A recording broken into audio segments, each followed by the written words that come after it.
Welcome to the Encore Audio Archives YouTube channel. I'm Taper Dave, and this is my channel. I've uploaded hundreds of talks here that I've recorded at meetings in West LA, and I've also recorded conventions starting in 2013. I've got a bunch of those up. And Walt and Mary Murray, the original owners of Encore Audio Archives, started the company in the 80s, and Walt recorded Joe and Charlie's and a bunch of stuff down in Vista, California. My sobriety date is June 20th of 1994. I hope you find something you like, so please like and subscribe to my channel and comment down below. If you want to hear something that I don't have or that you don't see, I'll see that I get it. Anyways, take care and have a great day if you want to. Okay. This is a one-speaker meeting, and please welcome our speaker tonight, Roger.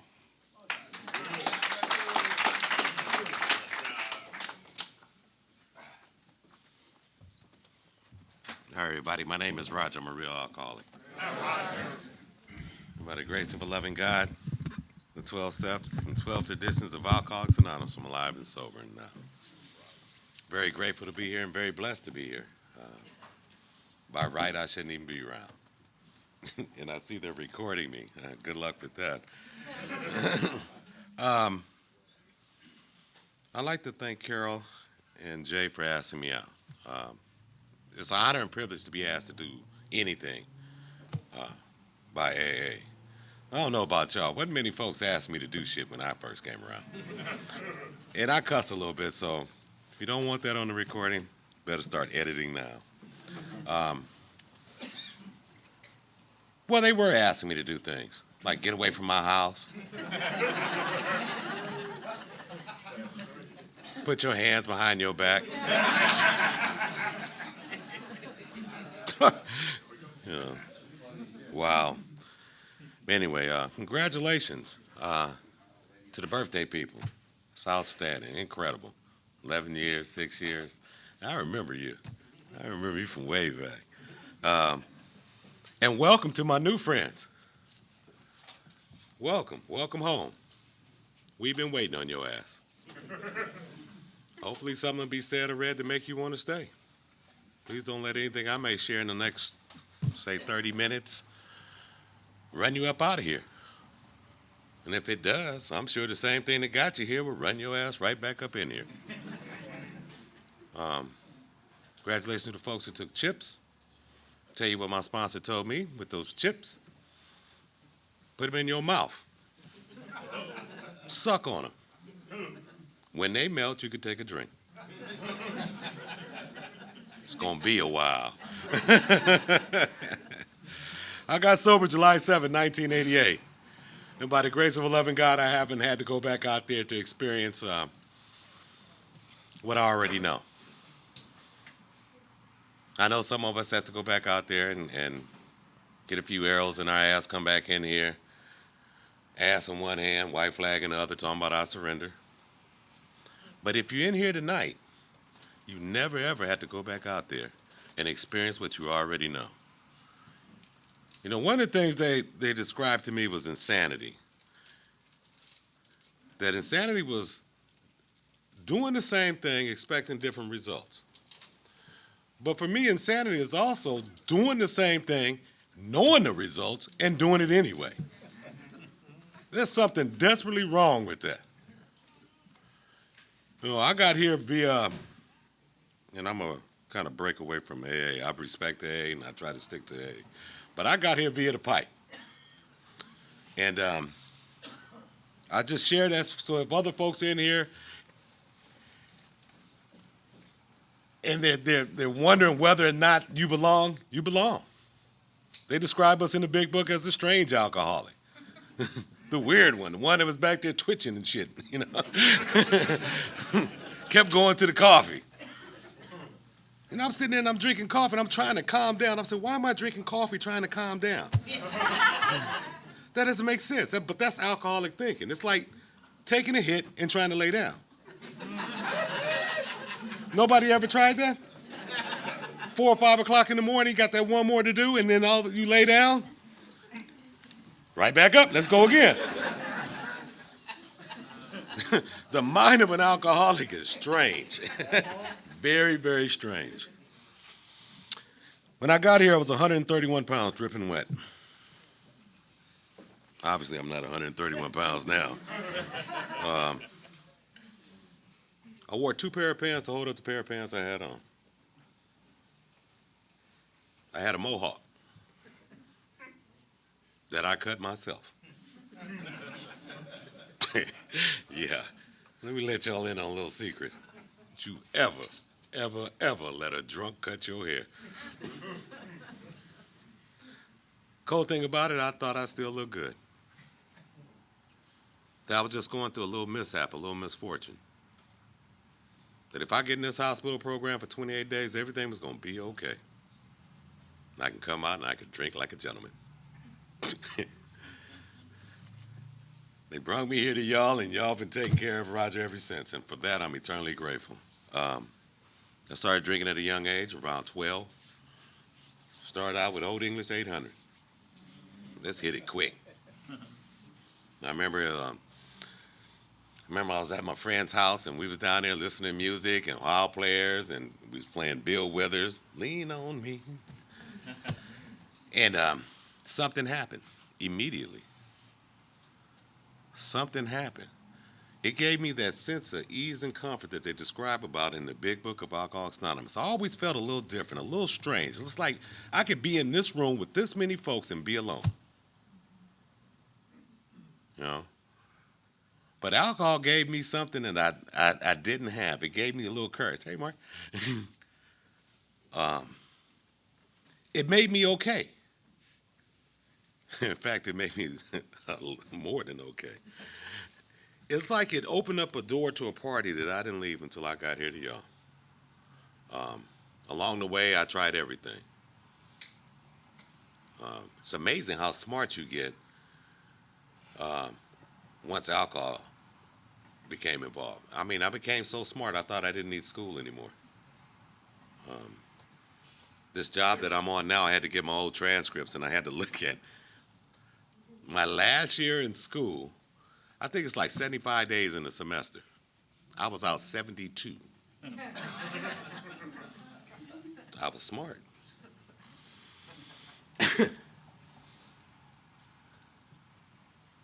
I had lost the will to care. I don't know what I was looking for. I don't know what it was that I needed. But I bought that lie that alcohol would bring everything that I needed in my life. By the time I was 21, I was homeless. Hadn't even messed with, the big C yet. Just a result of smoking a little weed and drinking a whole lot of liquor, I was homeless. Living out the back of a 70 T-Bird. I remember those days. I never, ever want to forget. I never want to forget how it felt in like November and December in the back of a T-Bird with no gas in it. I never, ever want to forget that. I never, ever want to forget just how alcohol and drugs took a guy who had, I wanted to play sports, I wanted to be a lawyer, and brought me to my knees to a place where I couldn't find a way out. But God take care of fools and children. He sure took care of me. I was able to get myself together a little bit and get a cool little job. Started getting a few things. Got a new car. Got a few credit cards. Got some white slacks, a white jacket, a pink shirt. Got a curl. I had a ride. And I remember talking about other drunks just like me. See, I couldn't see the truth, and it's amazing how I always want to look down on somebody. You know what I'm saying? I always want to look down on somebody lower than me. You say we search our lower companions? Well, I look for lower companions. I needed somebody to talk about. Mm-hmm.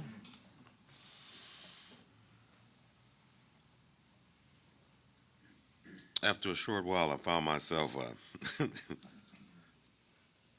one more time about to be homeless, Feel like I wanted to die. I remember I was on my job and I had heard through the grapevine that they had red circled my name. And I wonder why. Maybe it's because I came to that very important meeting and I was a supervisor at the time.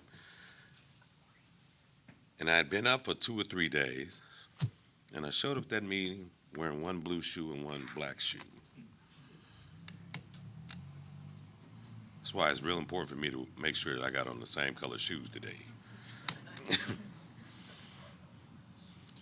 But just, I mean, so out of control, so gone in my own self that I couldn't see the truth about what was really happening to me. You know what I'm saying? It was like normal people don't start at 11 o'clock and say, well, you know, I'm just going to do this and I'm going to go home.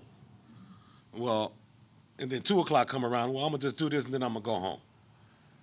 Next thing you know, it's 5 o'clock in the morning, and I'm trying to lay down, get a little rest so I can suit up and show up at work. Then next thing you know, daybreak hits. I hated daybreak. I hated daybreak. Because daybreak told me one more time I got caught. That and them damn birds. Tweet, tweet, tweet, tweet, tweet, tweet, tweet, tweet, tweet, tweet, tweet, tweet, tweet. Sounds like a siren going off in my head. And them damn normies. You know them normal folks?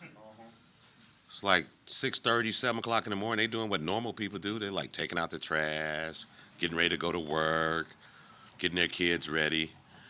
And then they want to ask you something really stupid. Like, how you doing?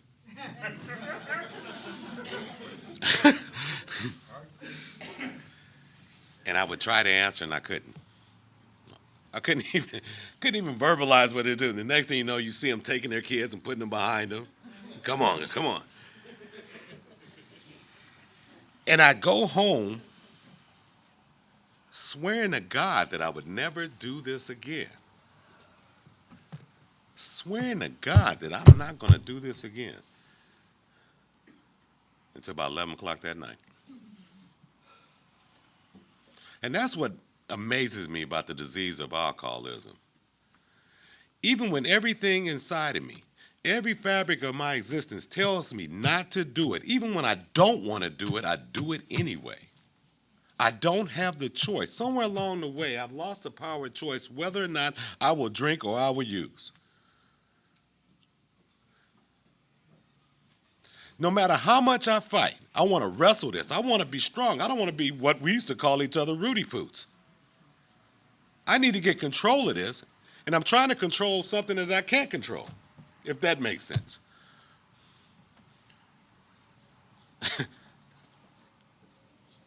It took for me to get to a point where I got beaten to a point where I was sweetly reasonable. 131 pounds, hadn't bathed for about a week, and ready to die. On June 30th, 1988, I took off for mental stress. Imagine that. My head was killing me. I used to come up with all kind of plans how I was going to come up. I suffer from like terminal come-upism or some shit. I don't know. Because one more time I had spent the last of the money. One more time I had been gone for 3 and 4 days. One more time I'm feeling that impending doom. And I love that in the big book, that impending doom. Because if you know, you just feel like something bad is going to happen. And I haven't felt like that in quite a while.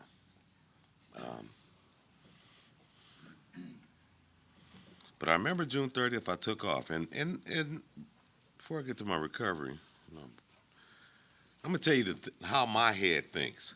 My head told me if I just go ahead and get as drunk and high as I possibly could, I won't get high anymore. That was the rationale. I really believed that. I took half my check and spent it on much drugs and drink as I possibly could. And I drank for the next 3-4 days. I had no idea that what was wrong with me was much more than just me just drinking. I didn't have a clue that it wasn't that I needed to stop. I needed to learn how not to start. If I never start, I never have to stop. By July 5th, I'm in trouble because the money's gone, I'm fiending, I need something, and I don't know what to do. And the best thing my head could come up with at the ripe old age of 27 was, why don't you go up there on Wilshire, climb one of them buildings, and just jump off. That was the best thought my head could come up with.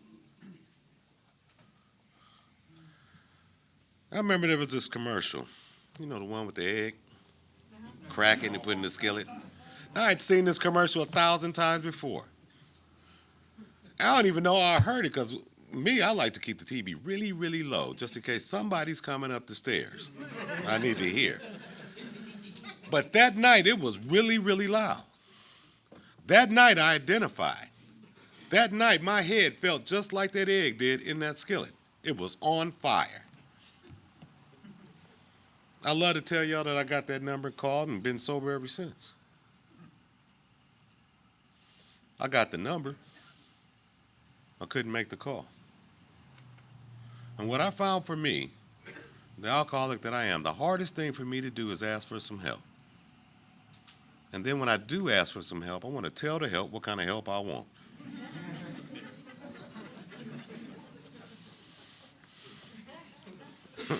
My girlfriend came out the bedroom, unlocked it, and came out the bedroom, and she got the number, and she made the call.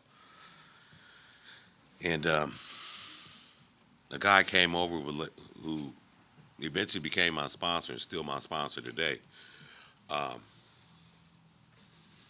Was getting me into a treatment facility. And that was July 6th. And I remember him making the calls, but they couldn't take me into the next day. And he asked me the hardest thing for an alcoholic and addict of my variety to do. He says, man, whatever you do, can you just stay sober just for the day? I said, yeah, no problem. Got this. Couldn't wait for his ass to leave. I don't even think he got in his car yet, and I was on the phone. I'm getting sober tomorrow, but I need something today. See, if an alcoholic like me, getting a day sober is difficult at best. I remember one time I pulled off 2 days. I was so happy I celebrated. Hard. It was rough. But see, because drinking and using became normal to me. It became a normal way of living. I love it in the doctor's opinion how it talks about how this became the normal life for me. You know, and it had. I was just, that's what happened. I mean, every time I go to work, I get off, I stop at the liquor store, stop at my man's house, and I go home and I do my thing all night long, go to work, and going to work and being like that all day long is rough. That's work in itself.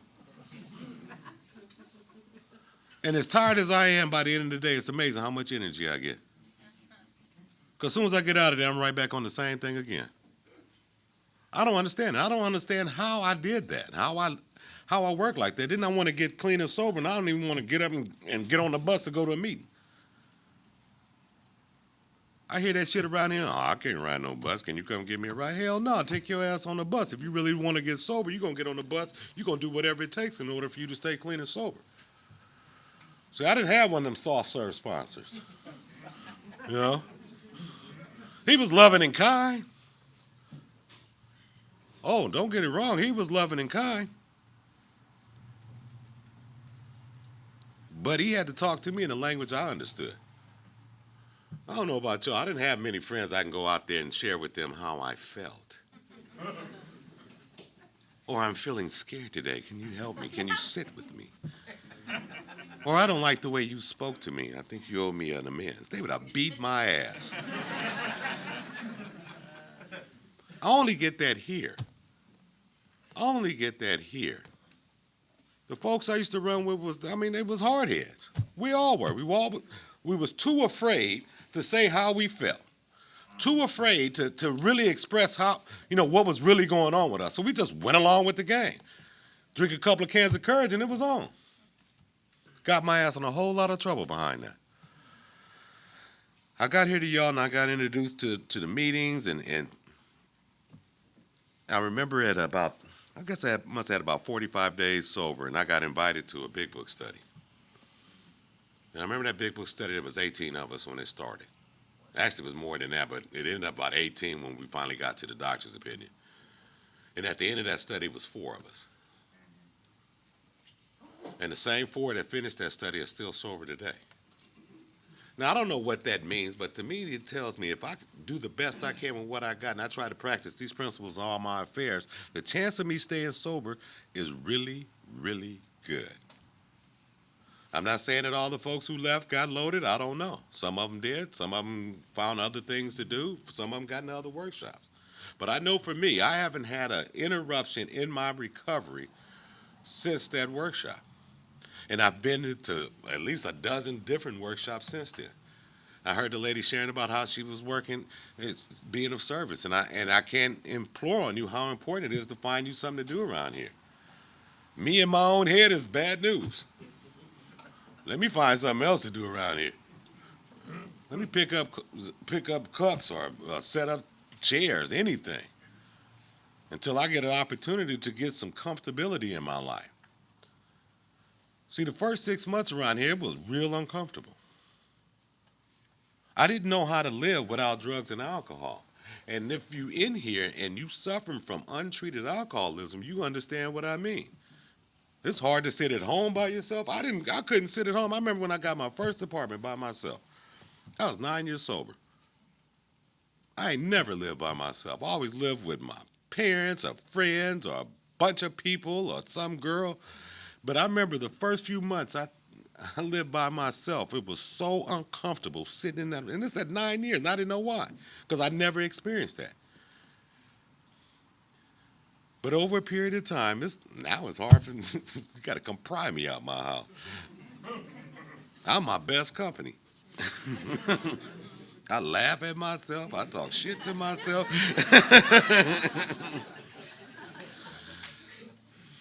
What I'm saying is I've become comfortable with myself.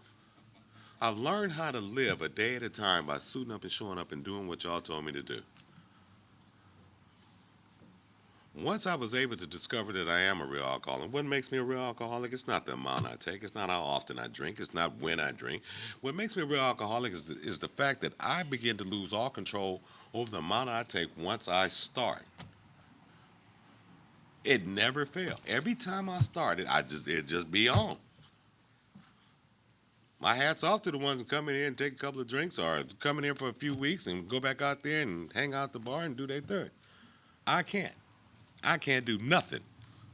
I'm real clear on that. I can't do nothing. I just had a friend, 16 years sober. Decided he needed to smoke a little weed. It smells good. But I know the end results. Once I start, I'm going to set in motion this phenomenal craving, this allergic reaction to drugs and alcohol that's only in got people like me. I love it that they describe me as being a separate and distinct entity. A separate and distinct entity. I'm not like normal people. Nothing like normal people. I work around folks today and they just think that the alcoholics and dope fiends are just nuts. Now, I'll tell you about this story in a minute, how I got there. I love to tell you it's always been easy as I've been around here. It hasn't. At 7 years sober, I lost my car, broke up in a relationship, lost my job, all in like a 6-month period. I was on the bus, going to work, making less money than I ever made in my life. For the next year, I found out who my friends were, and that became the best time of my life.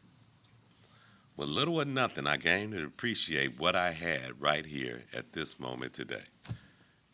Yeah. And see, because I got around here and I got a little information, I got a little couple of things under my belt, a few dollars in the bank, cool little car, thought I was it. Thought I had arrived in AA. How do you arrive in AA?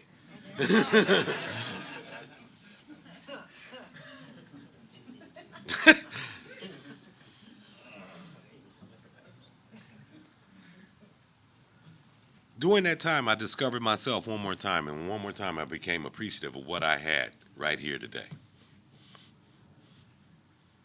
I became involved in the fellowship again. I became involved with the people in my life. And I love to tell you I do that constantly all the time. I don't. It's amazing. It seems like every 4 or 5 years I need to take a break. What the fuck I need to take a break from? This is the one place I come through. I feel good when I leave here. I get energized. I get a lot of hugs and a lot of smiles, and I need a break from that. So I can go out there and hang out with these knuckleheads that's talking crazy to me. You know, they don't even make sense. Thank God for the Marina Center, because I found the Marina Center, and I'm usually here at the rush hour meeting on Wednesday. And that rush hour meeting is just wonderful for me. It gives me all the spiritual food I need.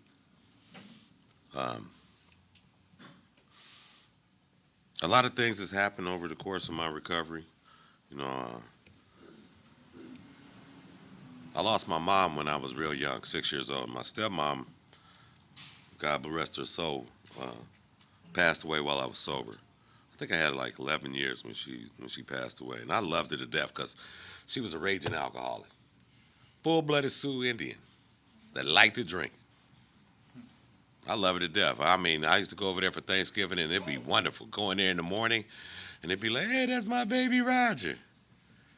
By mid-afternoon, where Roger at? By that night, where that black motherfucker at, you know?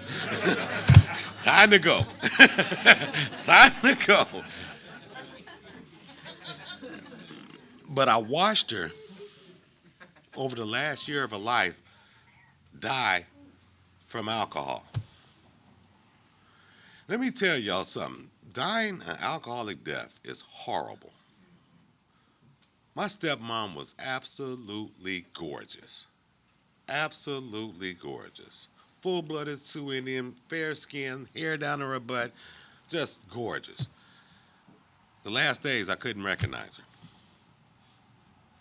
The swelling of the hands and the eyes and the jaundice and the disfigurement that alcohol wreaks on the body. So if you want to go out there and you want to go suffer like that, I hope you don't. I hope you take heed. I was just glad that I was able to be there and try to make her as comfortable as I possibly could for the last few days that she was here. You know, my brother's a heroin user. Been using heroin for 40 years. How do you use heroin for 40 years? You take a break, you do methadone, and then you go back to heroin. My other younger brother is a career basehead. And I have one other younger brother, stepbrother, that's a career alcoholic. They don't want this. They don't want this. Why I'm here, I don't know. I don't care. But I'm so grateful to be here at this moment. You know, I'm going to tell you a little story about faith before I wrap it up. And it's relating to where I'm at today. Almost 4 years ago, I was working for a company, doing okay. It was cool. Managing a production department, having a great time. But I didn't trust them. Imagine that. Alcoholic don't trust somebody. And I started looking around for other employment. And I got online. I looked in Santa Monica, and they had on there, you could be a traffic service officer. I was like, really? I can go around and give out tickets like they've been giving it to me? Right up my alley. I just wanted something part-time. And I applied for it, and they called me down, and they wanted me to test. But prior to me going down there, I looked back online, and they had a position for park ranger. I was like, park ranger? Yogi and Boo Boo. Ranger Smith. You know, it's all seemed good. And I'd always tease my friend that when only thing I want to do in life is walk the earth. I applied for that position. They invited me down for a test. I ended up taking both tests, passing both written tests. But when I went down there for the park ranger test, there was about 300 people in there. There was people from the city going to apply for it, and I was like, well, you know what? I'll take the test. I'll suit up and show up and do the best I can with what I got. If whatever's going to happen is going to happen, I'm going to leave it up to God. Worst case scenario, I'll be in the system. A couple of months pass by, and I get a letter. Said, you passed the first plane. We'd like to invite you down for an oral interview. I'm like, really? So I'm going to do what y'all tell me to do. I'm going to suit up and show up. I'm going to do the best I can with what I got. I'm going to leave the results up to God. And whatever's going to be, it's going to be. And I suit up and I show up there, and there's this police major and a detective. I'm like, oh, shit, I'm in trouble. The jig is up. And I'm waiting for them to arrest me. For some. But they don't. They're real stoic and they're real just, stern. And I'm trying to, I like to have fun and smile, and I'm trying to get that, and they are not having it. They asked me 10 questions. I think it took me to the 9th question before I finally got a smile out of it. And I shook their hand, I thanked them for the opportunity, and I went on home. And I said, well, I guess I won't be getting this job. About 3 months later, I got a letter.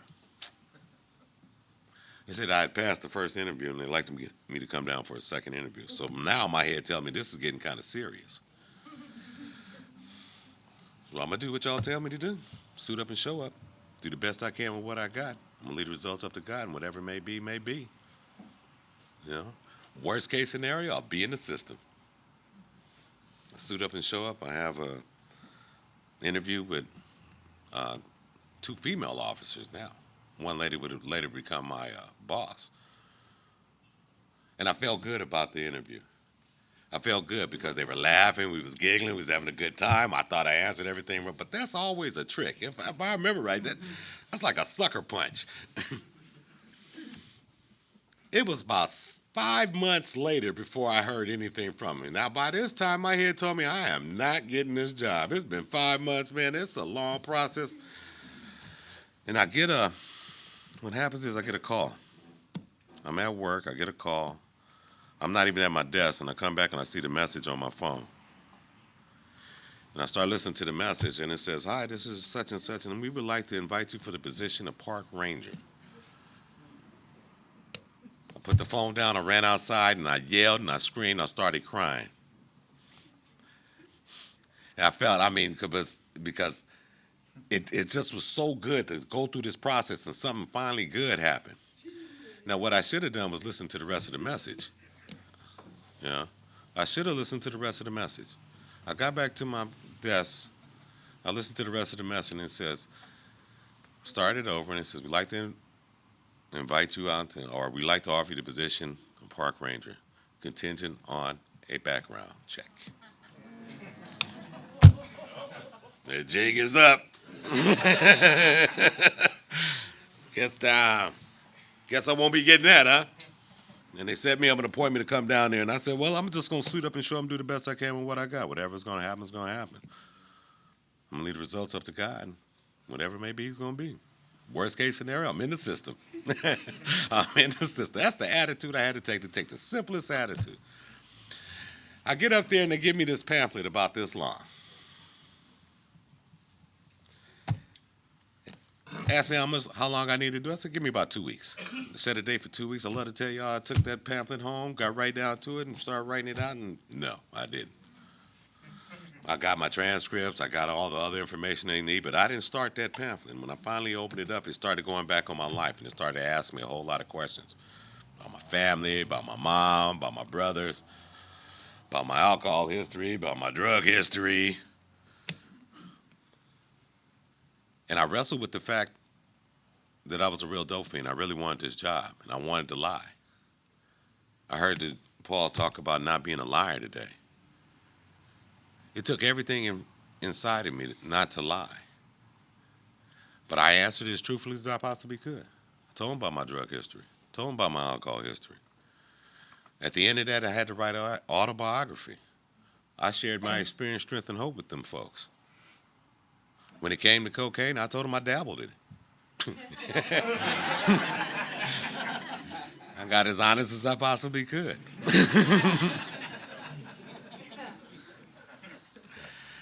I finally got it together like the day before I was supposed to be there, and everything was prepared. And I take it down there to this lady, and she puts me in this room, and she leaves me in there for an hour.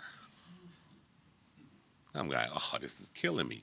If you, an alcoholic in a room by himself at the police station is not good. And I'm going nuts. I'm sitting there, I'm sitting, just straight, but my head is blowing up. Because I'm waiting for any moment. They're going to come in here and they're going to cuff me. They're going to find out about me. They're going to tell me, get out of here. We don't want nothing like you in here. And that lady came in there and she just said, congratulations, Mr. Gray. We approved your background check. All you got to do is give us a start date. And I asked her, I said, well, even with my history, she said it was the fact that you was honest. She said, shit, we know you was drinking. We know you was using, but it was the fact that you was honest. And again, I started to cry. And I don't cry a lot, you know what I mean? But that day, I started crying. I'm not because I got the job, not because of the destination, but because of the journey. I took what y'all taught me around here. I applied it in my daily living, and I got to reaffirm my faith in God. I didn't realize it, but somewhere along the way that I just didn't have the faith that I once had. It's amazing. When I first got around here, man, God this, God that. Every quote, everything was going on. But as life caught up with me, I kind of got separated from the program and the reality that I needed God in my life in order for me to be successful. And for me to be successful today is to be the best possible Roger I possibly could be. I don't have to be nothing else but that. I suit up and I show up and I do the best I can with what I got. I leave the results up to God. And whatever's going to happen is going to happen. It's not up to me anymore. It's not up to me. If you new around here and you sick and tired of getting your ass whooped, bring it on to a meeting. We'll teach you a new way to sit. Folks around here been around, Mickey Bush been around here for like, how long, like 75 years or some shit? But it was cats like him who he used to say all them quotes. I used to say, what the hell is wrong with him? And then the next thing you know, I'm using these quotes in my daily affairs because they help me get through a moment in my life. Everything that goes on here in AA, every quote, every bit of information in the big book helps me get through a moment in my life. All I got is this moment at this time. That's it. Once I stay out of the results, it seems like life becomes a little easier. A little easier. It's just sometimes I just wish I could just beat it into folks. Beat you, give you a big book beating. Blap, blap. But it doesn't work like that. Everyone got to experience the program of recovery as they experience it. They got to find someone around here they can identify with. I found a sponsor who had a sponsor, and he's still my sponsor today. He says things to me in a very nice way. I talk to him, not as regular as I used to. I don't have to call on him and tell him, oh, they killing me over here. I don't have to go through that. Most of our conversations is about life. He's going through some tough times in life, and I'm glad that I'm able to be there for him. I found some wonderful folks around us, some wonderful friends. I've seen some folks, and that's why I come to Marina, because I get to see folks I haven't seen in a long time, like Mark and Mickey. I was wondering where Mickey Bush is hanging out. But I get everything I need right here. Give yourself an opportunity to stick around. For me, I do this thing a day at a time by keeping it simple, by being good to me, and most importantly, I keep coming back. Thanks.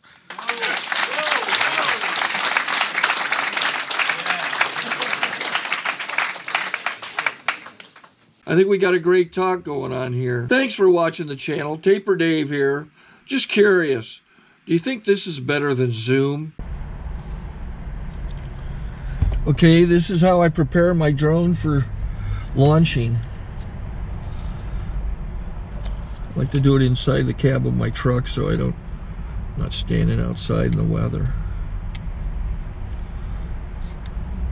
To install the joysticks for control, up and down, right and left, powered on. I have an Android phone that I use to connect it to the drone with. And it's actually controlled through the iPhone, through an app. Oops, wrong way.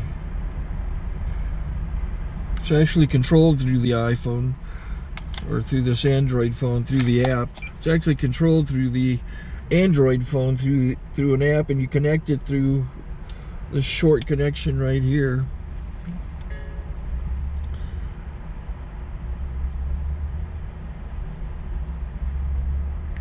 Remote control connected. Remote control's connected. So I pull out the drone. I have to extend the legs. Long legs extended first, then the short legs. Remove the gimbal protector.